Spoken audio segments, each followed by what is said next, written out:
Hi there guys! So today I am going to do a video talking all about the fish exchange. So if you don't know what the fish exchange is, it is a gift exchange that occurs on Disney Cruise Line. To sign up for this, there's always a Facebook group for every single cruise. Someone will have already set it up, but if you just kind of go into Facebook and search at the top, so like your ship name and the dates of your cruise, you'll probably find a Facebook group. If not, then also check out Disney Cruising on Facebook.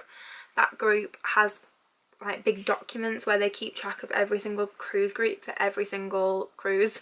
So you'll be able to see on there if there is a cruise group for your cruise. So on there, somebody, or it could be you, could set up a fish exchange. I do think there's quite a lot of work that goes into it, so I wouldn't put yourself forward to organise it if it's your first cruise. And it probably will take up a bit of time. So in essence what it is you will get signed up with other staterooms on the ship, and you will buy them presents and they will buy you presents, and that's basically what it is. There's a bit more that kind of goes into it, but that is the premise. So for our cruise, I kind of requested that I would be in an adult only one. There were family ones and there were quite a few adult only ones actually on our cruise. There was so many different groups going on. Each group had around about 10 staterooms in it. Ours ended up having 12. Oh, actually maybe we were the only adult only one. I think we were the only adult only one because that's why we ended up with having 12 staterooms, because there weren't enough to fill up a second lot of just adult only. So yeah. We were in an adult only one, which just basically meant, from my point of view, buying less gifts and also receiving less gifts, because when you've got adults in a stateroom, you're less likely to have 4 or 5 people in a stateroom and more likely to have 2, maybe 3. So that's kind of how I was looking at it. Also, we were just 2 adults, we didn't have any kids with us, so yeah, it just seemed to work better for us to just have an adult only. I wouldn't rule out doing one with kids in the future. I ended up pixie dusting a couple of rooms. Actually the group organisers pixie dusting their rooms with like a smaller version of what I'd given to everyone in the fish exchange, and they had kids, so I got like a little something in there for the kids as well. But it was just easier for us to do an adult only. I'm not sure if every single Facebook group would set one of those up, but you can always ask. Or set it up yourself, you know. So the reason it's called fish exchange is because outside of each stateroom is like a little fish hook thing. This basically is used for Disney Cruise Line to like communicate things with you. Like they'll put port adventure tickets and stuff like that like on this fish. So you can also hang stuff from the fish, so that's kind of I think how it came about. It's not something that Disney run themselves, it is a completely separate thing, so if you have any issues with it, don't try and complain to Disney, that wouldn't work. There's no like set like guidelines to it really, like you can buy stuff to put in there, you can make stuff to put in there. It's like the thought that counts. Like don't expect to be like, okay, well I'm gonna spend, I don't know, so for me I kind of set myself a budget per stateroom. That was just what I was willing to spend. Like don't be like, oh I'm going to spend $50 per stateroom, and if people don't spend that back on me, then you know, like that's not how to go into it. Just go into it thinking I want to give people these things and whatever I get back in return is an extra. I think that's the best way to look at it. So we joined the fish exchange on our ship. We joined probably about I'd say like 6 months maybe before the cruise, maybe a little bit less than that. We made our own fish extender. I mean, it's quite good. So we used just like a red material with some I'm not like a artsy person, I don't know what this is called. Interlacing, into whatever. You wind it on and it made the material feel thicker. So it's basically red cotton, and then these are like 2 little iron-on patches. I was going to try and do something here, but I was going to try and cut something out of like chalkboard strip, but I just didn't in the end. Like, we were running out of time and everything else.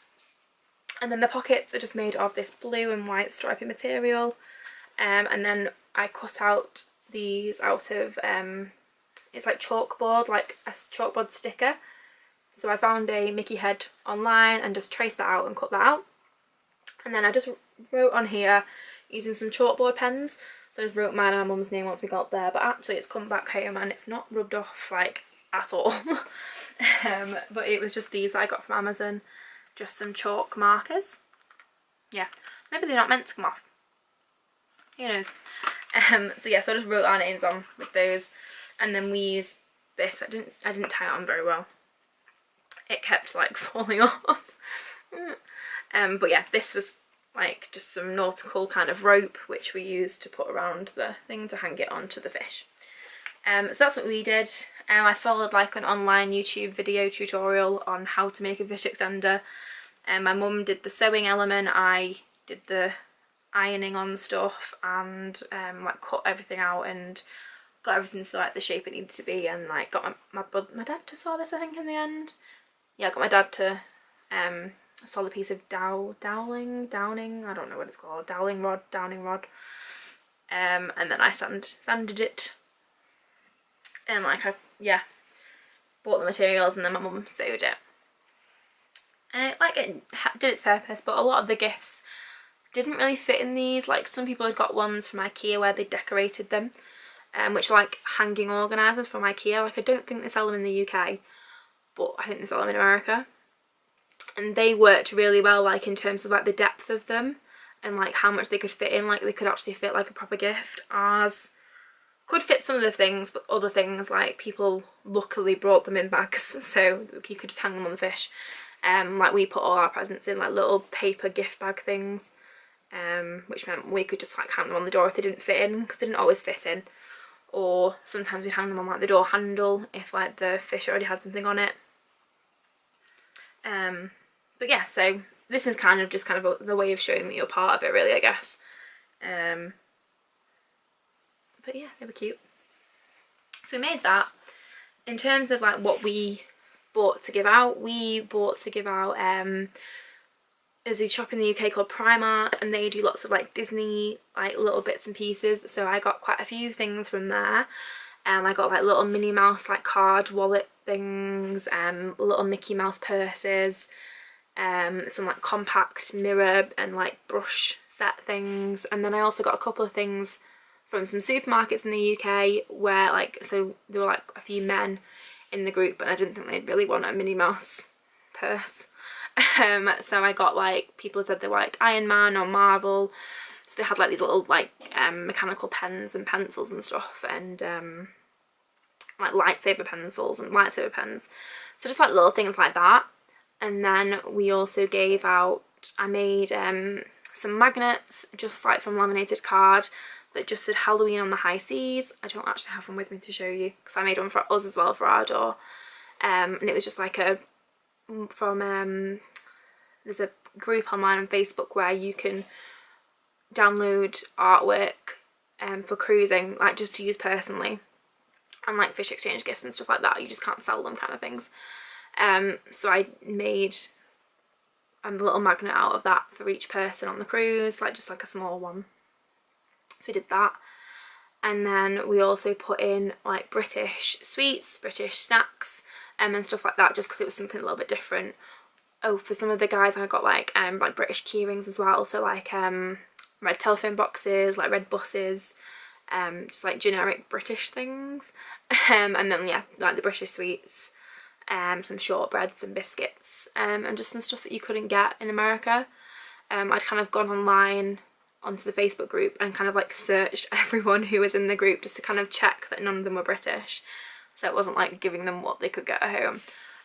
But I think most people were American. I think there was maybe like one lot of Canadians maybe, I think, and one, or is it two families, but I think one from New Zealand and one from Australia maybe, or maybe just one from Australia. I can't quite remember, but definitely one from Australia. So yeah, so that's kind of what we gave out and how it worked for us. In terms of luggage, coming from a different country, it was quite difficult. It is definitely something to keep in mind if you are not from America and you are going on a cruise from America. It's quite a lot of baggage space. So we filled up probably half of the suitcase with gifts, which was quite a lot. Like, luckily we were flying premium economy, so it meant that we got like a bit extra luggage space. So I know some places give you like 2 cases. We were flying with Thomas Cook, so we got 32 kilograms of luggage, which was actually like impossible. Like, it was really hard to fit that in a case, but I'd have preferred like 2 cases with 32 kilograms between them. Like, it was difficult, but yeah, so we got 32 kilograms. So on the way out, I think my case was 24. So normally whenever I fly to America, I would have 23 kilograms if I flew like an economy. So just kind of keep that in mind. Like, it is weight in your bag. It's not, like, it is quite a lot as well. Like, you don't think it's going to be, and then it adds up and you're like, oh, it's actually quite a lot of stuff. And then you've also got to bring gifts home as well. So I think it is definitely something to think about if you are coming from abroad. Our next cruise is actually one that we're doing. It is a Disney cruise, but it's going from the UK. So I think we're going to sign up again for the fish exchange, and then we can take like one big case that's just for fish exchange gifts kind of thing if we want to. So that's good that we can do that. Yeah, but it is definitely something to keep in mind if you are travelling internationally. Like, it is a lot of luggage space. We had to throw some stuff away. Like, we couldn't bring everything back with us. Or we didn't throw it, we left it in the room, but we couldn't bring everything back with us. There was a lot of stuff where we got like the same thing like more than once as well. So in that situation it was quite like, okay, well, it's not heavy, but it's taking up quite a lot of space, so we're going to have to leave it. But there wasn't that much that we left behind. I think it was just a couple of water bottles and stuff in the end. But yeah, so that is basically what the fish extender is. I was going to go through the gifts now, but I think I might do that in a different video, actually looking at how long this has been, just me chatting on about fish exchange. If you have any questions about the fish exchange in terms of like what kind of presents to expect to give or get back, then check out my like fish extender haul, which I'll post probably in the next week or so. I'll film that now, so I'm going to look the exact same. But yeah, so I'll post kind of like what I got, so that's kind of like a good indication of what kind of things you can expect to get, I guess. And I've already explained what I gave out, so you can kind of get a good like expectation then, I guess, of what people tend to do. Like, some people tend to buy stuff, a lot of people tend to make stuff. If you're not crafty, if you're not crafty like me, then it's completely fine to buy things. Like, that's fine. And people will put a lot of effort into things and other people might not, so you just have to kind of be prepared for that, I guess, and don't expect too much back, I think is the best thing I can say. I got some really amazing things, so I can't wait to show you in the next video. And yeah, if you've got any questions about fish exchange, please ask below. If you like this video, please like and subscribe. I've got quite a lot of different like cruise line videos around my channel, so check those out. And I've also done some vlogs from the cruise that I've just been on, so if you'd like to check those out, that would be amazing. And yeah, tune in for the Disney fish extender haul that will be coming up in the next week or so. Thanks for watching, guys. Bye.